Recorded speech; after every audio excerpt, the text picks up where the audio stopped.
When you think of outer space, what comes to your mind? Do you think about how vast our universe is, with it more than likely containing millions of other life forms humans may not ever cross paths with? Or do you think of more abstract concepts like isolation, fear, or even serenity? To me, space has always represented growth. The universe is constantly growing rapidly, beyond the scope of our comprehension. But yet, human curiosity compels us to learn as much as we can about it. We developed supercomputers, rocket ships, satellites, and we even walked on the moon, one of the apexes of human achievement. Our desire to learn a little more about our galaxy prompted us to grow.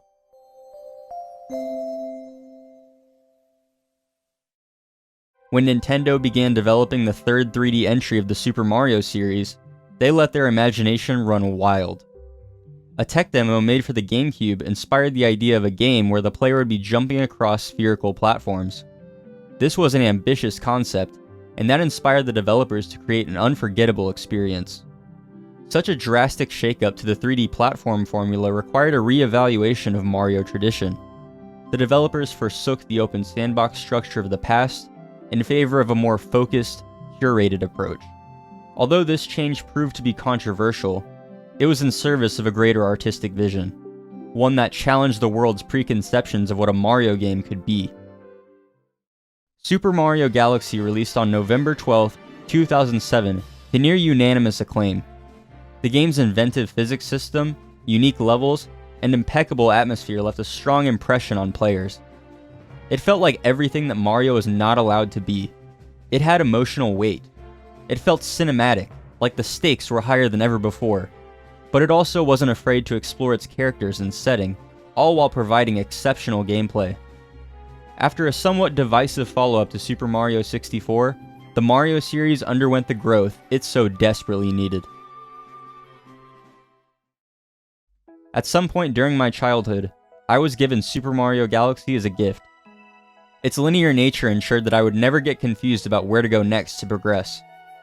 As a result, I crafted a deep bond with the game, and I played it endlessly. I was obsessed with the world of Mario Galaxy, constantly creating new save files to pretend it was my first time playing all over again. My fascination for this game turned to comfort as I got older, still revisiting it from time to time. It was a game I knew like the back of my hand, so I could breeze through it without breaking a sweat. In a time where it felt like my life was changing relentlessly, I could always rely on Mario Galaxy to slow things down. Stemming from a desire to share my thoughts on the video games I loved, I decided to record my annual playthrough of Galaxy in June of 2022. That playthrough inspired a script, and a video entitled A Look Back at Super Mario Galaxy was uploaded to my YouTube channel, marking my debut on the platform. There is a reason you can no longer find that video on my channel. To put it bluntly, it's a difficult watch. It contains surface-level analysis, a deadpan voiceover, and every video essay cliche you could possibly think of. Most importantly, it failed to communicate how much I admire the game and what it truly means to me. As much as I would love to be able to wipe it off the face of the internet, it was a video I needed to make. Throughout the creation process, I learned a lot about the nature of making content. I'd like to think I've come a long way, but there is still work that needs to be done. I am far from where I'd like to be in terms of quality, but I use that as a driving force rather than a hindrance. I simply take it one video at a time. Growth is a gradual process. It doesn't just happen overnight. It requires constant effort and a strong drive. Personal growth is something that everybody should be in pursuit of, as our time on Earth is finite. Channeling that drive into our own endeavors is how we get fulfillment from our lives. After coming to terms with the quality of my original video, I vowed to return to the game on this channel once I felt capable enough. I would dedicate the thought and effort I felt it wholeheartedly deserved. Now is the time. You could say this is what my ongoing 3D Mario retrospective has been building toward. We're going to analyze every aspect of this game.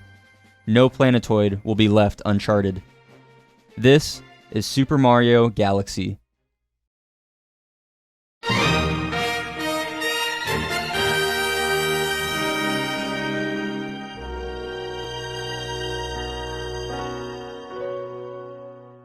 This title screen manages to convey so many different emotions in spite of its simplicity. The logo flashes on screen, accompanied by an orchestral explosion. The music immediately softens, and we're left with a slow piano piece, with a few echoey space sounds thrown in the mix. The camera pans over a vast, deep blue sky. The stark contrast in vibes signifies the contrast players will be experiencing throughout objectives. Some will be more intense and demanding, while others will leave you room to soak in the beauty of outer space. The player can feel this dichotomy within minutes of beginning the game. There's this cheery violin track that backs your trek through the Mushroom Kingdom until Bowser's foreboding theme kicks in, and you realize he's abducting Princess Peach. These tracks are equally energetic, but they instill very different emotions within the player. The intro sequence at large works well to set up the epic tone that Galaxy is going for. In pursuit of Peach, Mario gets blasted away to a remote planet and is awakened by a small star creature. The camera pulls back to reveal an empty, boundless dark blue sky. Being confronted with the sheer size of space sounds like it would be intimidating, but Mario Galaxy makes it feel oddly comforting. There's a short little jingle that plays as the camera pulls back, and to me, it's always felt somewhat optimistic.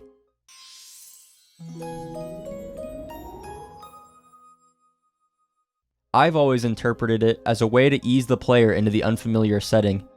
You know that feeling when you're scared to do something, but you have somebody you love by your side encouraging you to go through with it, that everything will be okay in the end? Yeah, it's like that. The daunting prospect of being stranded on a tiny planet in the middle of space suddenly feels liberating, all because of a little jingle. It no longer feels like, I don't know what lies beyond this planet and that terrifies me. Instead, it feels like an invitation to explore all the universe has to offer, on your own terms. The game still gives the player time to adjust to the game's atmosphere and physics system though. You'll spend some time on this planet searching for 3 bunnies, which is a perfect challenge for this. There isn't any sense of urgency, so you can take as long as you'd like. The backing track cements this feeling. It's low-key, but yet it holds my attention throughout its entire runtime. It effortlessly conveys the emptiness and melancholy of this little planet and its surrounding void. And those opening notes never fail to send chills down my spine.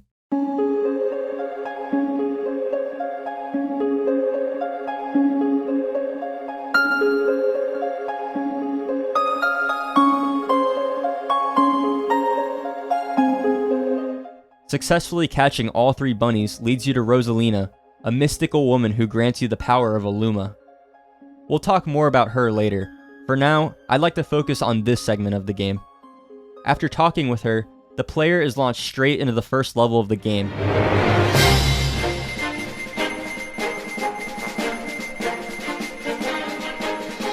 If the genius of Super Mario Galaxy wasn't already apparent to you, this single planetoid should confirm it. At this point, the player should be familiar with how it feels to walk across a spherical platform, so the game introduces basic hazards. Goombas are likely the first enemy the player will encounter, and their simplicity makes them a good fit for an environment like this. The narrow paths and comparatively low surface area of this planet position the enemies as more of a threat than they ever have been in a prior 3D Mario. The big sandbox levels of the past games made sidestepping enemies incredibly easy, and you'd only really engage with them on 100 coin missions. 64 and Sunshine's life meters had 8 points, whereas Galaxy's has just 3. Hazards and enemies are capable of killing you much easier and quicker in Galaxy as a result, making the game more difficult. Not only is the difficulty of killing them increased as a result of the change to the life meter, there's even some decision making involved. Coins replenish your health just like the past entries. However, they're generally less useful in Galaxy due to the removal of the 100 coin stars. Their utility is derived entirely from their healing ability. Star bits are the other collectible dropped by enemies, and they're far more useful. They can be used as a weapon, they can be used to gain more lives, and they can even be used to unlock new stages. Using the spin attack on an enemy yields star bits upon its death, while jumping on it drops a coin. If you're low on health, you've got to think about how you want to navigate an encounter. Do you go for the easy spin attack kill to get the more useful star bits? Or do you take the riskier approach to replenish your health? It just goes to show how Mario can benefit from having multiple collectibles throughout a level. Enemies aren't the only hazards present here. Bottomless pits also make their first appearance. A 3D platform game with spheres as platforms poses a unique design problem. Where does the player fall? The solution the designers came up with was hollowing out the planet and placing a black hole in the center of it. This way, no matter where you fall off the planet, you will be punished in a way that makes sense within the world. You also understand exactly how falling through these holes will punish you, as we all understand that black holes are scary and dangerous. This is also where the game first introduces launch star fragments, and they work especially well here in the context of the first level. Throughout the game, the player will occasionally be tasked with finding star fragments, 5 of which will construct a launch star. Launch stars are the key to progressing through a level, and splitting it up into fragments like this can turn a decidedly linear section into something that feels a bit more free-form. I'll remind you that all of this stuff is being conveyed to the player on the very first planetoid of the very first level in a matter of seconds. This level does a fantastic job at introducing the player to the general mechanics of the game and setting up a good foundation to build upon throughout the later stages. Let's go ahead and address the elephant in the room. Mario Galaxy's approach to gameplay is far different than anything we've seen in the past 3D Mario titles. This is perhaps the most controversial element of the game, as many fans feel that the freedom provided to the player through sandbox levels was what made those past titles so enjoyable.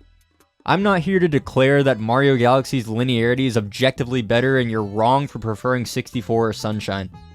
Instead, I will argue that I think this change needed to happen to create the experience the designers were going for, and what I think it adds to the game. Before we can get into the meat of that discussion, I see it necessary to first examine the movement mechanics. Like the level design, Mario's movement was reworked drastically, and it also alienated some fans. 64 and Sunshine's sense of freedom was not solely a product of the sandbox level design.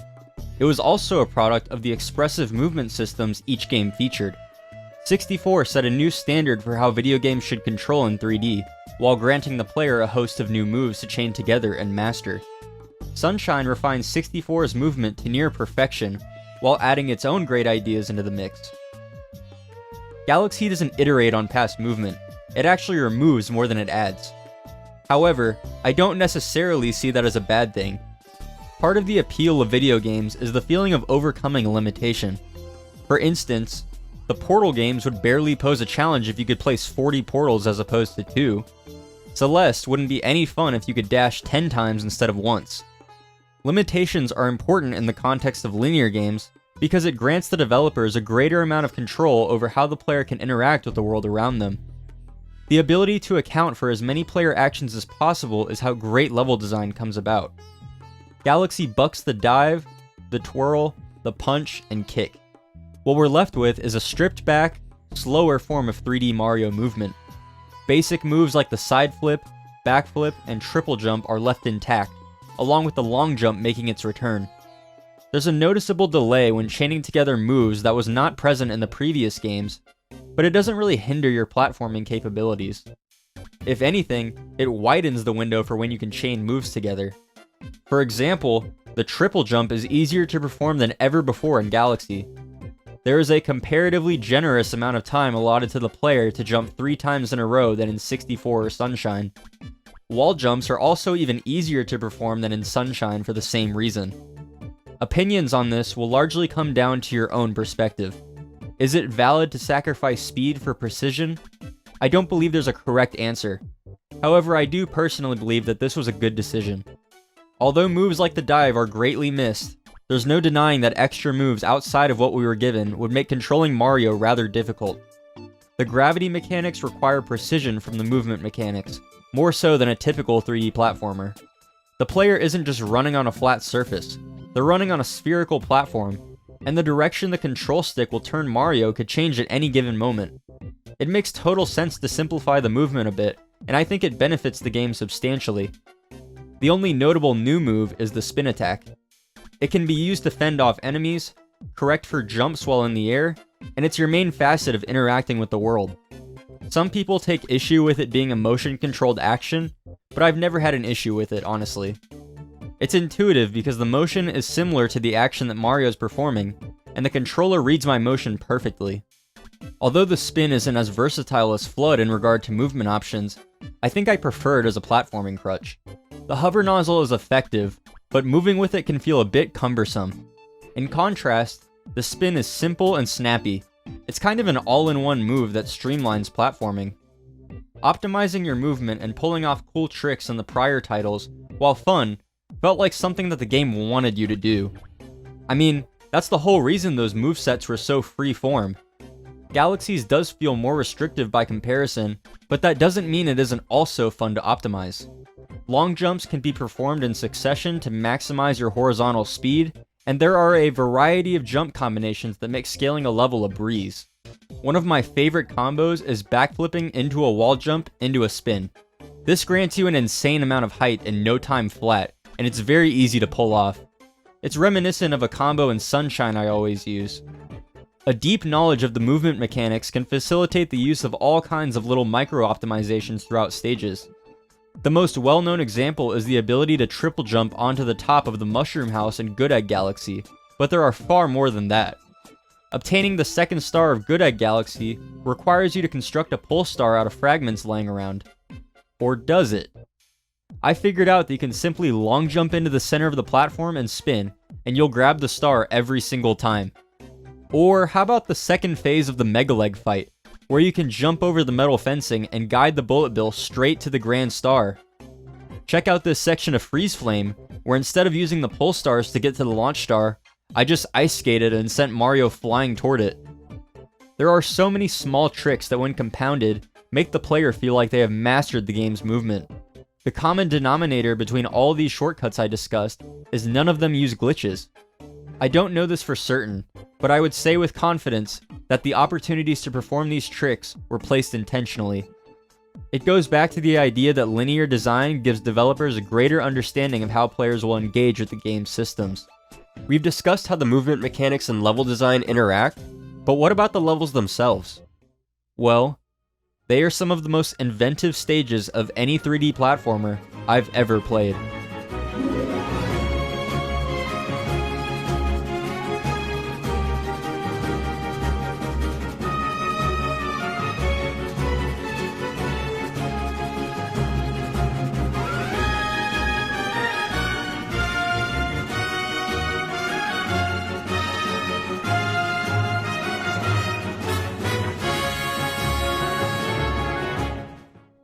Space was a very convenient setting for the developers, as humans have a limited understanding of what lies beyond our galaxy. Virtually anything could exist out there, and we'd have no clue. Mario Galaxy revels in that fact. Levels embrace a variety of different themes, rarely are broader settings revisited. Galaxy is kind of a marriage of 64's diverse level motifs and Sunshine's consistent overarching setting. It's something I've come to really appreciate about it, especially since these levels couldn't have been done any other way. Freeze Flame Galaxy wouldn't have been possible under Sunshine's philosophy. While that game wasn't exactly concerned with realism, it did at least make an effort to have its various locales feel believable. An icy platform with giant lava balls connected to it doesn't make logical sense, but it doesn't need to. We're in space, anything is possible. There's a giant fish planet, there's a golf course galaxy, there's a galaxy of automated children's toys. There are so many wacky concepts at play, and yet they never feel out of place. They simply serve to make every stage feel distinct and memorable, which is fully accomplished. Even some of the more standard Mario aesthetics feel out of the ordinary. Honey Hive Galaxy is Galaxy's take on the basic grass world of past Mario games, made interesting by the presence of honeybees. Battle Rock Galaxy and Melty Molten Galaxy are typical Mario fare thematically, but both of them have a cinematic flair that distinguishes them. In Battle Rock, you're flying to various parts of this massive rock and blowing it up from the inside. Melty Molten has this sense of urgency throughout most of the level, whether you're flying away from a volcano right as it erupts, or you're scaling a spire of rock sinking in lava. Nearly every single galaxy has a unique gimmick to call its own.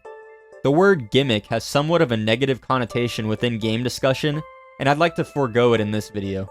The word is often used to criticize elements of games that don't add much to the experience or are underdeveloped and are only there for marketing purposes.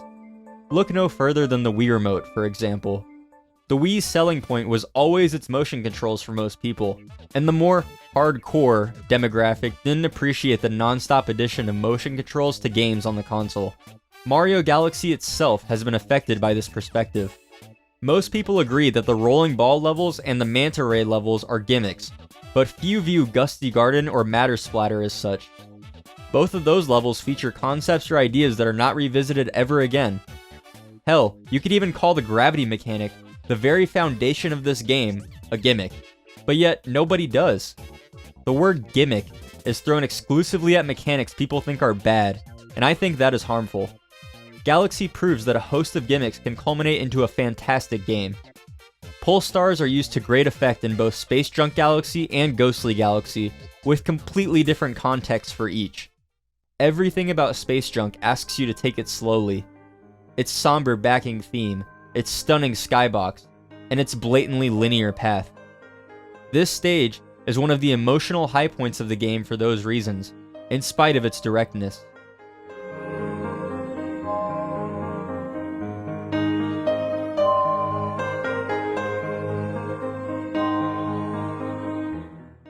Contrast that with the Ghostly Galaxy's Boo Race, where you have to think quickly about which Polestar path you want to take to beat the spooky speedster. It's a lot of fun to strategize on the fly, and it makes pulling out a victory all the more satisfying. The sling pods and pointer bubbles serve similar purposes, but they function quite differently. Sling pods demand more precision from your aim, and they also require you to commit to a launch once you release the pod. The bubbles rely on the positioning of your pointer and how long you hold down the A button. In practice, its movement feels unlike anything else in the game. That's kind of the theme of Mario Galaxy's gimmicks. Vary how movement feels. This even extends to the game's power-ups. Galaxy's power-ups often get a lot of shit thrown at them, and while I can understand where that criticism is coming from, I would handily disagree. The nature of the term power-up will lead players to expect an upgrade from their base movement and capabilities, but Galaxy doesn't really offer that. Its actual power-ups are either on a timer or situational changes to Mario's moveset. The latter are the ones I find to be more interesting. B Mario is the first of these power-ups the player encounters. It allows you to hover for a few seconds, it lets you walk on flowers and clouds, and it lets you climb honeycombs. The trade-off is that you're unable to use any advanced jump moves or go into water. Spring Mario gives you a massive jump height in exchange for waiving your ability to actually control Mario on the ground. It's far from my favorite power-up to play with, but it does at the very least have unique applications in the levels it appears in. One of my favorite sections that uses it is in Matter Splatter Galaxy, where the level auto-scrolls upward, and the player has to time a landing on platforms that aren't even visible yet. It places less of an emphasis on horizontal movement, and plays to the strengths of the power-up. The Boo Mushroom serves a similar purpose as the Bee Mushroom, except there isn't a cooldown on your ability to float, and it's even more difficult to control precisely in the air. Additionally, you are vulnerable to beams of light, so some of the challenges in the Boo levels can get pretty difficult. These power-ups all inhibit the player's movement to change how you fundamentally interact with the levels. When you view them that way, I think they were a success. This is evidenced by the fantastic Sand Spiral Galaxy. This is the only level in the game that lets you choose between two different power-ups to complete an objective. If you choose the Bee Mushroom, you'll have to contend with the water jets and properly allocate your hover ability to make it across wide gaps. If you go with the Boo Mushroom, you are relieved of the stress of hovering in exchange for more hazards on the path. It's completely up to the player to pick what they're more comfortable with, and it's one of my favorite challenges in the entire game. The rest of the power-ups feel sorely underutilized. The Fire Flower and Star Power actually appear in a decent amount of levels, they are just used in very short bursts. These two function the same as they do in 2D Mario games, with the Fire Flower being on a timer as I mentioned before. Aside from the star being able to destroy some enemies the Fire Flower can't, like Chain Chomps, it feels a bit superfluous, as the Fire Flower is able to dispose of regular enemies at a comparable speed to the star. I certainly won't deny how fun it is to run at full speed with this thing equipped though.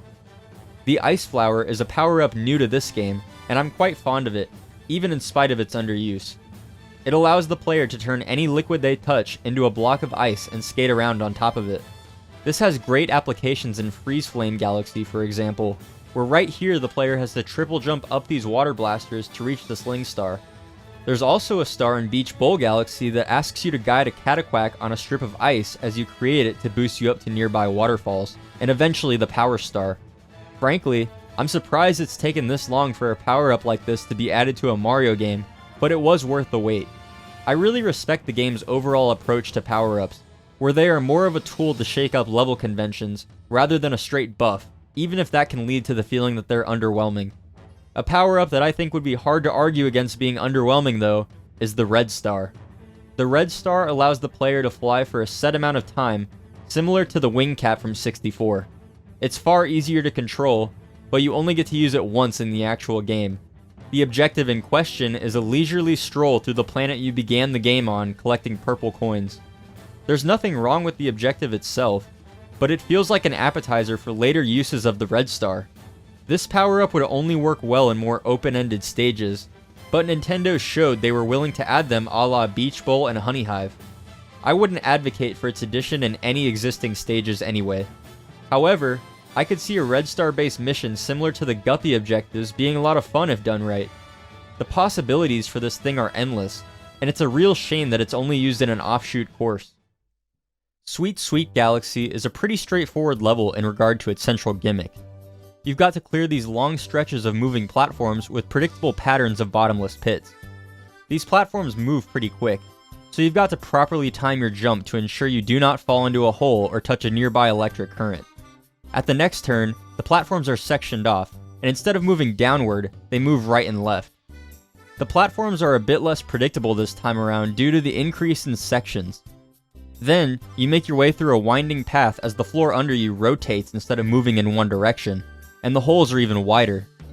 Finally, the typical platforms alternate between them and their inverse, allowing you to platform only on cutout sections at points. The stage's gimmick itself remains the same, but is kept enjoyable through different applications of the concept, not to mention more challenging. It only took me around a minute to complete this stage, and this level idea is never revisited again in the game. That fact is a testament to just how many ideas are present here. Toy Time Galaxy places Mario on massive real-world toys and objects like moving trains, plates and silverware, and even a giant Bowser robot at the end of the first level. This is the galaxy that I feel flaunts the gravity mechanics the most, as it has some of the only instances in the game that I can think of where the gravity shifts across one single platform in full 3D. Here you've got to stay on this pink path or else you'll fall into the abyss. There's also these two 3D rectangles interlocked that each have their own gravity field on every single side. The spring power-up is a great fit for this stage, as it works in both a gameplay sense and a contextual sense. A bouncy spring doesn't feel out of place at all surrounded by giant toys, and it makes for fun platforming setups. Dusty Dune Galaxy features a unique set of tornado creatures that can launch Mario into the air. They're used to great effect in a variety of platforming scenarios. Jumping from tornado to tornado requires precision from the player, as Mario continually descends and the tornado creatures are constantly moving. I specifically like their use on this tower section, and in the purple coin level, because they test the player's precision well. These purple coins are placed in the air in a spot only accessible by flying. You have to make sure you launch in the right spot, grab the coins without falling too far down, and then either land on the ground or in another tornado. It can actually be tricky at times. The stage also makes use of its setting well by having obstacles emerge from the sand. This area has you continuously raising and sinking this tower under the sand, and you've got to collect all 5 launch star fragments while dealing with the numerous and unrelenting dry bones. There's also a section in the same level that raises a sand platform and asks you to dodge incoming blocks, or else you'll be squished. They even combine these two ideas later on, except the sand moves horizontally rather than vertically. You've got to collect silver stars inside the spherical room, and the challenge kind of plays like an auto-scroller. All of these challenges are different applications of the same concept, which manages to keep the level feeling fresh its entire runtime. Buoy Base Galaxy has you swim down to the bottom of its moat and lure a bullet bill into a piece of glass. Breaking this glass converts the once useless tower into a spiring platforming gauntlet. The stakes feel higher and higher as you scale the tower, and the backing track accompanying the stage screams triumph.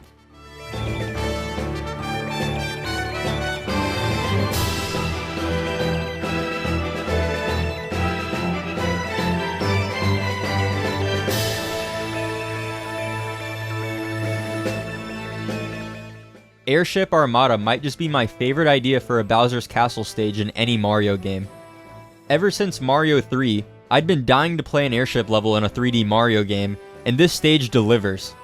It's all about blasting across space to land on different ships, and dodging their cannons later on.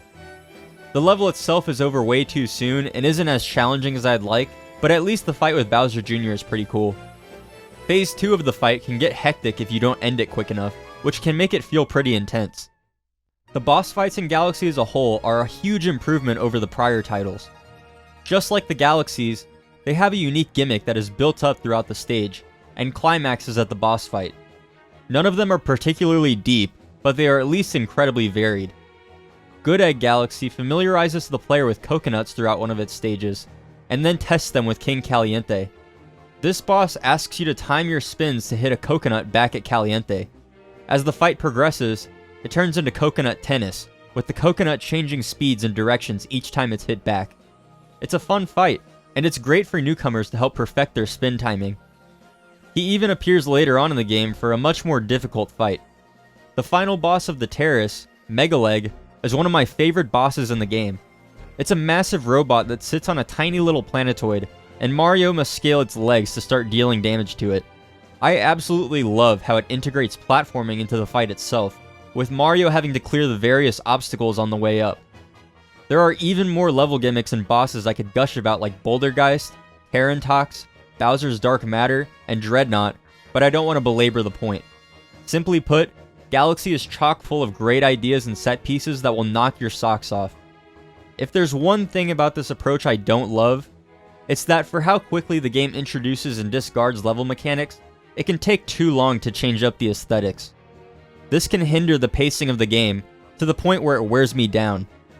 The main galaxies always have 3 primary objectives, and then typically 2 to 3 secondary objectives.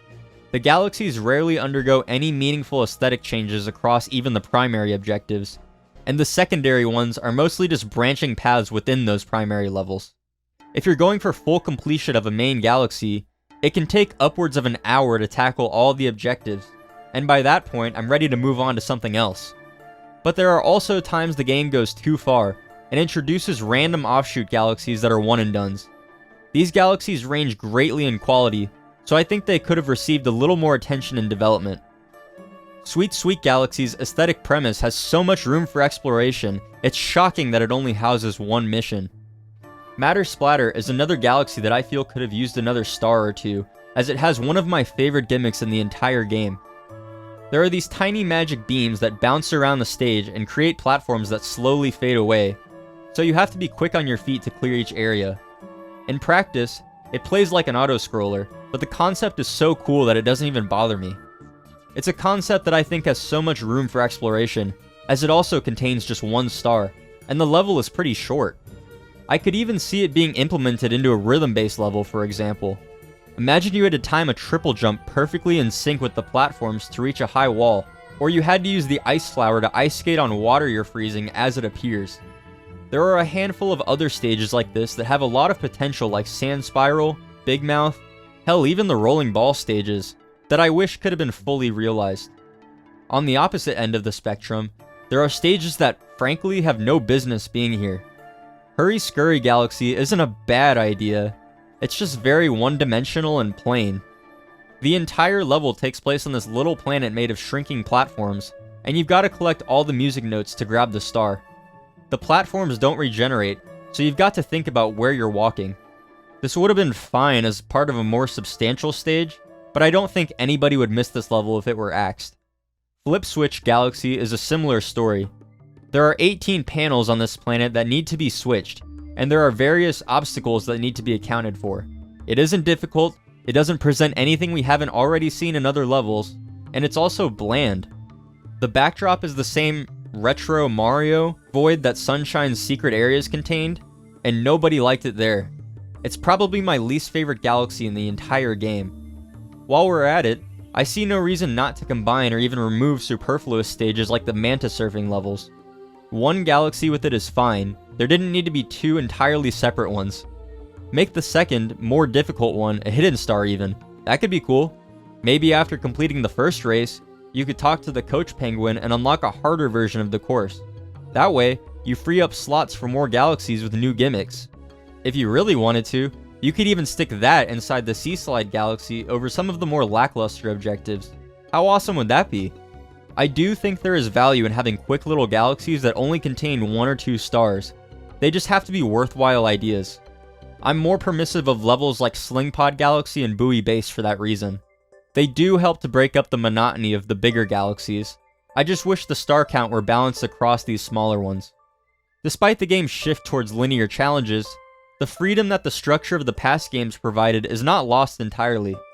While the world progression in Galaxy is solidly linear, the galaxy progression across the game is not.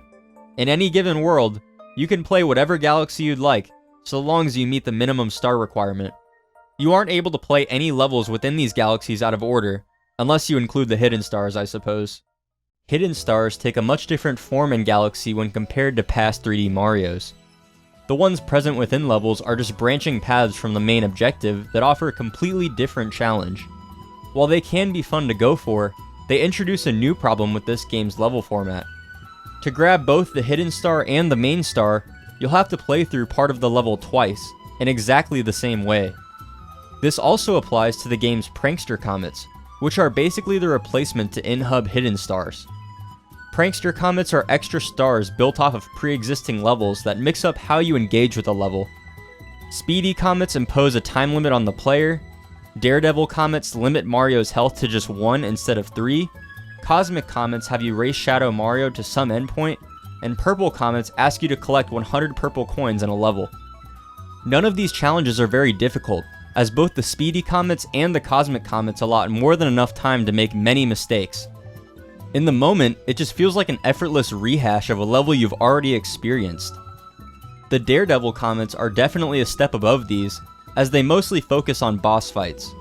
Melty Molten's Daredevil run is a welcome challenge, however, as having just 1 health significantly changes how you engage with the level, and it makes the level feel way more oppressive. It's very easy to accidentally touch a fire geyser or fall in lava, so there is no room for mistakes. I am not as big of a fan of the purple coin stars. While they do solve the problem that Sunshine had with levels not containing enough coins to get the shine, they can feel just as tedious to collect. Freeze Flame and Sea Slide's purple coin missions take forever to complete, as these levels are sprawling, and in the case of the former, organized in sections. I much prefer the purple coin stars that place a time limit on the player, as at least you're assured that the coins can all be grabbed in a few minutes. The Battle Rock and Ghostly Galaxy's purple coin stars are a lot of fun, for example. They challenge your mechanical skill, and the levels are short enough to where failing once or twice isn't discouraging. I probably would have done away with the Prankster Comets entirely, but if they must stay, I would have preferred the other purple coin stars be modeled after these objectives. In essence, my main problem with Galaxy is its pacing. The game doesn't properly balance its ideas across the experience, and the egregious amount of borderline unaltered repetition of levels leaves me fatigued. The game ultimately suffers from the arbitrary assertion that 3D Mario games must have 120 stars. Meeting that threshold with equally engaging levels across the entire game wouldn't have been easy, so I don't really blame them for padding it out. But I just have to ask, would this game be worse off with just 90 stars? You could even just cap it out at a nice 100. It's just a real shame that some of the best gameplay of any 3D platformer I've ever played had to be compromised like this. While Mario Galaxy's unique gameplay mechanics and ideas piqued the interest of fans, its atmosphere was what left an impact. Galaxy is a complete tonal shift from past Mario games, and that ultimately came to define its identity. This game's moodiness is infectious. Every skybox is meticulously designed to make the player feel like the space they're seeing is endless.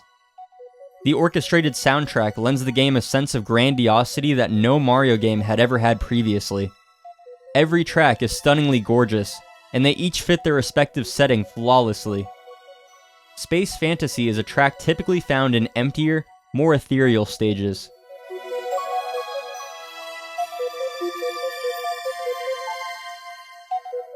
In many cases, it's what gives these levels their quaint atmospheres. So imagine the punch in the gut you feel when you arrive at Battle Rock Galaxy and hear how they completely transform this theme to suit a more oppressive tone.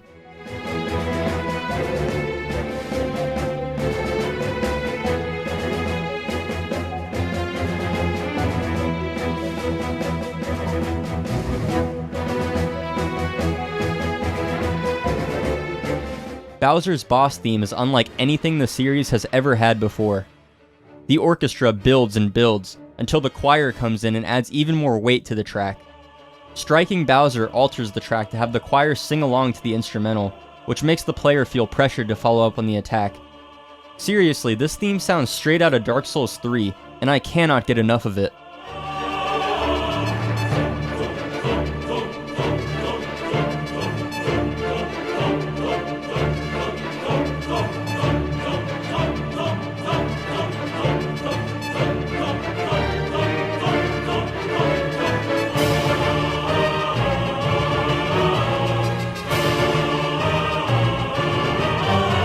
These more extravagant tracks often steal the spotlight on whatever level they're in, and they make the adventure feel meaningful.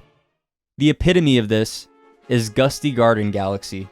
Gusty Garden has its fair share of interesting mechanics, but its atmosphere and theme are what ties it all together into one of the most memorable levels in any video game.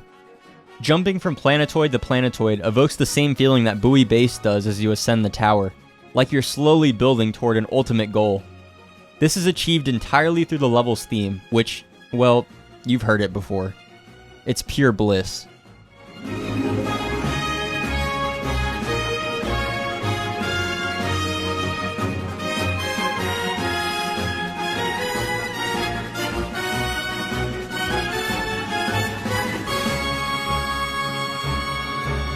All this excitement packed into one game requires that the player has time to wind down, which is exactly what the Comet Observatory allows. This ship acts as your hub world throughout the game, and your goal is to power it up using the stars you collect in order to save Princess Peach. Restoring power to the Comet Observatory allows you to access new worlds, and populate the ship with new NPCs and Lumas. It's a lot of fun to see the ship go from being mostly blacked out to being full of life, with Lumas wandering about.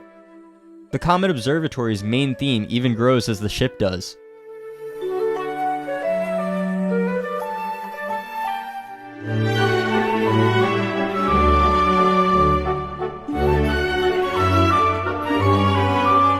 The Comet Observatory has far less to mess around with than the past game's hub worlds, but it has possibly the strongest atmosphere.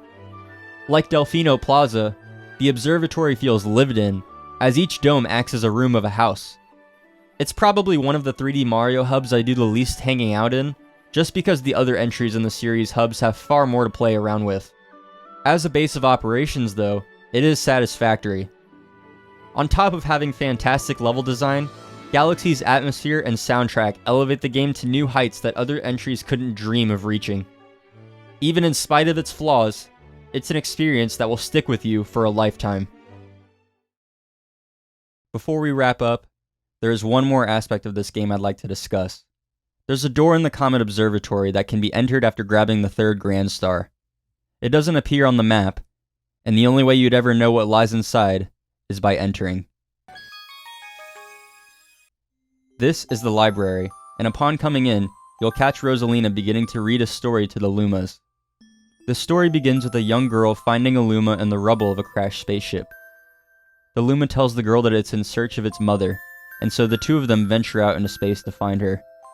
While on this voyage, she comes to terms with the fact that she will never see her mother again. She channels her grief into devotion to the Luma, and finds purpose in helping raise the Lumas on her Comet Observatory. The Luma she traveled with later sacrifices itself for the girl, turning into a comet so that she could travel the universe effortlessly. And so every 100 years, a comet passes by her home planet to overlook the tree that her mother is buried under. This is a rather candid story for a Mario game to have, considering that most of the games just see Peach being kidnapped and Mario rescuing her. It's a simple story, but it succeeds at adding emotional weight to the game.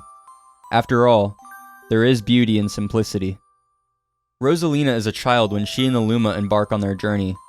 Neither of them were prepared for what they were getting themselves into. While grappling with the reality that her mother is gone, she consoles the Luma and assures him that his mother is out there and that they'll keep searching together. In essence, she was forced to grow up. When I first read this story as a kid, I didn't process a whole lot of it. I knew that Rosalina was the little girl, and the home she built was the Comet Observatory. But there wasn't much else to it, right? When the player finishes reading the story, they find the library completely empty, with a somber, otherworldly song accompanying them. I correctly identified that the game was giving you an opportunity to reflect on what you just read, but I wasn't quite sure what I was supposed to reflect on. As I grew up and continued to revisit Mario Galaxy, more and more of the story started to make sense to me.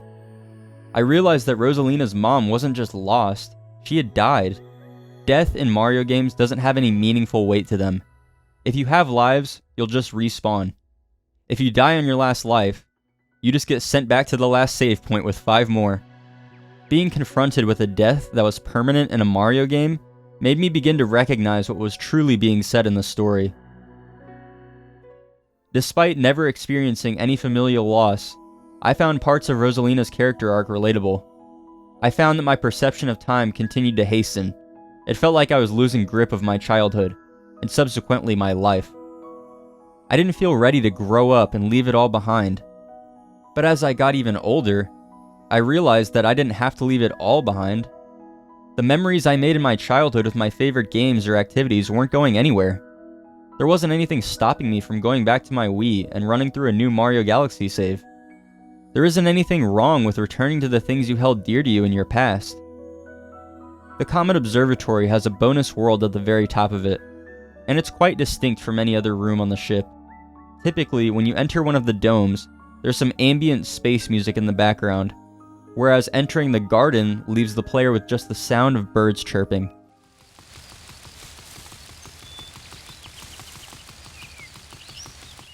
Its vivid color scheme and earthy aesthetic are exclusive to this dome. Something I noticed while revisiting the storybook is that when Rosalina and Illuma first constructed the observatory, the garden did not exist. Only 3 of the 6 domes were explicitly mentioned after they completed the observatory. This implies that the garden was added on after the fact, and it serves as a reminder to Rosalina of what her home was like. Presumably years into the future, Rosalina felt she needed a space that brings her back to her childhood. In my original Mario Galaxy video, I mentioned that I saw myself in Rosalina's backstory, that I too felt like a kid who was forced to grow up too soon. While this is still partially true, I think I missed the overarching point of the story. Even though there is always an inclination for us to romanticize our youth, we should also value the lives we've made for ourselves as adults. Growth doesn't stop once you reach adulthood. It's a constant part of our lives, and it's important that we understand that. If you're unhappy with where you're at in life, remember that things can always get better. While growth is something that we should always strive for, it is also important to recognize how far we've come. Don't beat yourself up over not being what you would like to be. Appreciate what you are. Take pride in the things you've achieved. Growth is a non-linear process. It doesn't look the same for any 2 people. Take life's challenges at your own pace, and keep your mind in check. Rosalina's story is a perfect reminder of the fact that we can overcome whatever hardship is thrown our way, and find our place in the world. That's it for me. Thanks for watching.